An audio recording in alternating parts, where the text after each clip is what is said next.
तो भाई लोग, नारुतो के अंदर बहुत सारे ऐसी फाइट्स थी जो कि तुम देखना चाहते थे, मैं देखना चाहता था, ऑडियंस देखना चाहती थी, बट कभी हुई नहीं। उसमें से एक फाइट थी जिराया वसे इताची। अगर इन दोनों में फाइट होती तो कौन जीतता? ऑब्वियसली जिराया फैंस बताएंगे जिराया जीतेगा, क्योंकि जब फर्स्ट टाइम इताची का एंट्रेंस हुआ था नारुतो के अंदर, वहाँ पर इताची ने साफ साफ बोला था किसामी को कि हम दोनों मिलकर भी जिराया को नहीं हरा सकते। तो इसी पॉइंट को मद्देनजर रखते हुए जिराया फैंस बोलेंगे इताची वहाँ पर डर गया था, बट सच में उसके ऑपोजिट कहेंगे इताची फैंस, नहीं भाई, इताची की पूरी बैक स्टोरी पता चलने के बाद जिराया को जो कुछ भी इताची ने बोला था वो 100% ट्रूथ तो नहीं है। तो यही हम डिस्कस करेंगे आज की वीडियो में। अगर इन दोनों में फाइट होती तो कौन जीतता? तो सबसे पहले पावर लेवल दोनों का। तो सबसे पहले हम इताची की पावर लेवल देखते हैं, क्योंकि मैं भी खुद इताची का सबसे बड़ा फैन हूँ। तो जैसे कि उसके अंदर उचिया क्लैन का ब्लड है, तो ऑब्वियसली उसके पास शारिंगान है, तो वही इसकी पहली पावर शारिंगान। अगर तुम्हें शारिंगान का बेसिक यूज़ पता नहीं तो वो भाई लिटरली मूवमेंट कैप्चर करती है, किसी भी निंजुत्सु की, किसी भी हैंड साइन की, किसी भी मूवमेंट की आराम से कैप्चर करती है और उसको काउंटर अटैक करने में ईजी होता है। तो सेकेंड पावर आती है इसकी मांगेक्यू शारिंगान। उसमें भी कई तरीके से एबिलिटीज है। तो मांगेक्यू शारिंगान की पहली एबिलिटी है अमातेरासु। अमातेरासु बेसिकली एक फायर फ्लेम है, एक ब्लैक, जो कि एक फायर को भी बर्न कर सकती है। मतलब सोचो तुम कि ये किसी भी ऑब्जेक्ट को एक बार छू जाए तो वो ऑब्जेक्ट पूरी की पूरी तरीके से ख़त्म। बस इसका इस्तेमाल अच्छे तरीके से कर पाया है मतलब इताची उचिहा। उसके बाद ये एबिलिटी उसके छोटे भाई को भी दे दी थी, पर उसने हक दिया। और इताची उचिहा की दूसरी मांगेक्यू शारिंगान पावर है सुकियोमी। और भाई लिटरली इसी वजह से इसको पूरी की पूरी होल नारुतो में गॉड ऑफ द गेंजुत्सु कहा जाता है, क्योंकि इसका जो गेंजुत्सु है लिटरली भाई पूरी की पूरी 720 एपिसोड में कोई भी नहीं तोड़ पाया, लिटरली कोई भी नहीं।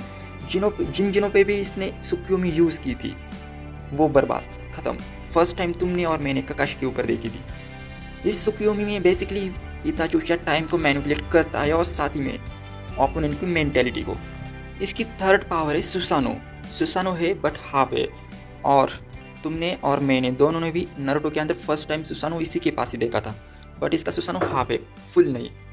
और ब्लैक जित्सु जो कि मास्टर माइंड था पूरे की पूरी गेम का, उसने भी कहा था सुसानो के अंदर इताची इनविंसिबल है, क्योंकि इसके पास दो हथियार है सबसे पावरफुल। एक तो याता मिरर, याता मिरर से कोई फिजिकल अटैक या फिर गेंजुत्सु वाले मेंटली अटैक आर पार नहीं जा सकते, ये डिफेंस करता है याता मिरर।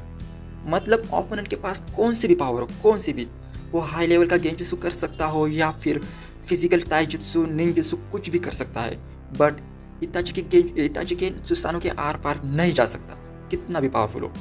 और उसके अटैक के लिए तोत्सुका ब्लेड, ये ब्लेड किसी भी सोल को सील कर सकती है, जो कि उरोचिमारू को देखी थी तुमने और मैंने। तो यही है उसकी मांगेक्यू शारिंगान की मेन 3 एबिलिटीज़। उसके बाद इसकी थर्ड पावर आती है इसका आईक्यू लेवल।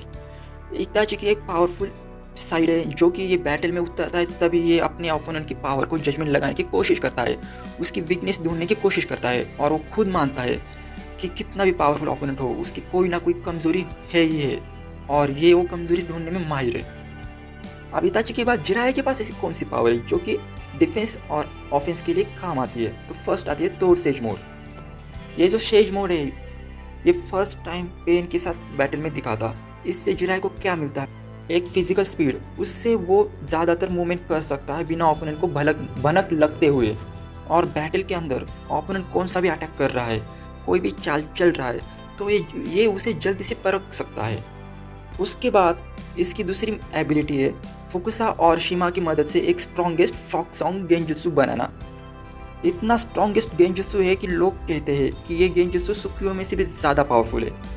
मतलब तुम देखो, इताची के पास भी एक स्ट्रॉन्गेस्ट गेंजुत्सु है और जिराया के पास भी एक स्ट्रॉन्गेस्ट गेंजुत्सु है।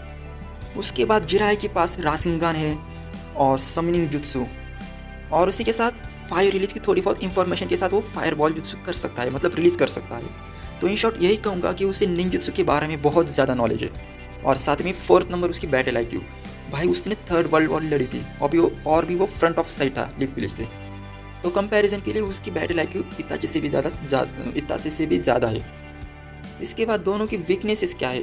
फर्स्ट ऑफ ऑल इताची, उसकी वीकनेस 2 है, उसकी खुद की बॉडी, जो कि हमें बता ही नहीं कि उसे कौन सी बीमारी थी, बट तुमने और मैंने सासकी और इताची इन दोनों की बैटल में उससे देखा था उसके मुंह से खून आना, कि एक अलग से उसे एक डिजीज थी। और उसकी सेकंड वीकनेस है ब्लाइंडनेस, वो आधा अंधा है भाई, अपने मांगे की शारिंगन की वजह से। मतलब वो ओपोनेंट के साथ भिड़ रहा है तो आधे विजन से भिड़ रहा है, पूरे की पूरे विजन से नहीं। और उसके बाद जिराय की वीकनेस, उसकी सबसे बड़ी पावर सेज मोड ही है। मतलब क्या कि उसे सेज मोड में जाने के लिए वक्त चाहिए। अगर ओपोनेंट उसे वक्त ही ना दे पाए तो इस सेज मोड में कभी ना जा पाए, इसी वजह से बैटल हार जाए। ऐसा किस्सा हो सकता है जिराय के साथ। और उसके ऑपोजिट ओपोनेंट मल्टीपल अटैक्स करे, मल्टीपल शैडो क्लोन बना के या फिर मल्टीपल अटैक्स किसी तरीके से, जैसे कि पेन ने किया था जिराय के ऊपर। अगर उस तरीके से अटैक हो जिराय पर तो जिराय बहुत बड़ी मुश्किल में आ सकता है। इन शॉर्ट तुम यही समझो कि एक को टाइम लगता है बैटल को आगे बढ़ाने के लिए और दूसरे के पास टाइम नहीं है, तो वो जल्दी से जल्दी बैटल ख़त्म करना चाहता है। अगर इन दोनों के बीच बैटल हुई तो बेसिकली इताची जितनी जल्दी हो सके उतनी जल्दी ख़त्म करने की कोशिश करेगा, क्योंकि उसकी बॉडी की इलनेस बढ़ती ही जाएगी और ओपोनेंट मारने से पहले इसकी बॉडी इसको मार देगी। इताची के 3 सबसे स्ट्रॉन्गेस्ट हथियार, मतलब आमातेरासु, सुकियोमी और सुसानो, ये तीनों मिलाकर मिक्सचर बना के अटैक करने की कोशिश करेगा। जिराय को रोकेगा कि तोड़ सेज मोड में जाने से। अगर उसने उसे रोक लिया तोड़ सेज में जाने से तो कॉन्ग्रेचुलेशन, इताची उषा जीत चुका है। और जैसे तैसे करके, जैसे पेन के साथ किया था जिराय ने, टाइम पास करके, एनालाइज करके, थोड़ा सा वक्त लेके अपने को तोड़ सेज मोड में जाने की अनुमति दी थी, वैसा हो गया तो डेफिनेटली जिराय जीतेगा। क्योंकि सेज मोड ऐसा मोड है कि फिजिकल अटैक कौन सी भी आराम से पहचान सकता है, और गेंजुत्सु तोड़ने में जिराय तो माहिर है ही। और ये बैटल इन दोनों को ज़्यादा से ज़्यादा वक्त चलानी पड़ेगी और इताची के पास उतना टाइम नहीं है क्योंकि उसकी बॉडी की इलनेस। तो अनफॉर्चुनेटली इताची हार जाएगा। बट इन दोनों की जो पावर लेवल है, कि मैंने तुम्हें दोनों भी एक अलग अलग पर्सपेक्टिव बताए थे। अगर जल्दी हो जाए बैटल तो कौन जीतेगा और ज़्यादा देर चली तो कौन जीतेगा, तो 50-50 चांसेस है दोनों की भी। मैं ये गर्व से कह पाता, अगर इताची की बॉडी किसी भी बीमारी से जूझ नहीं होती, उसकी आंखों में कोई ब्लाइंडनेस नहीं होती, तो डेफिनेटली इताची जीत जाता। बट दोनों की भी अलग अलग वीकनेसेस है, तो इसी वजह से दोनों भी एक ही लेवल पर रहे। मेरे ख्याल से 1 से 2% जिराय के चांसेस है ज़्यादा जीतने की। तो आपको क्या लगता है?